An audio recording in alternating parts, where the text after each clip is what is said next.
आज आपके पार्टनर की दिल की आवाज़, उनकी दिल से क्या आवाज़ आ रही है इस रिश्ते को लेकर।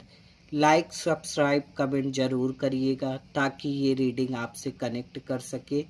अपनी आंखें बंद करिए, अपने क्रश या अपने पार्टनर के बारे में सोचिए, पॉजिटिव रहिए और देखते हैं उनके दिल से क्या आवाज़ आ रही है इस वक्त आपको लेके और इस रिलेशनशिप को लेके।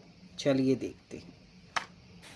वाह, उनका कहना है आपको देखकर, आपको हंसता हुआ देखकर उनका दिन बन जाता है। जब भी आप हंसते हो आपकी मुस्कुराहट उनका दिन बना देती है।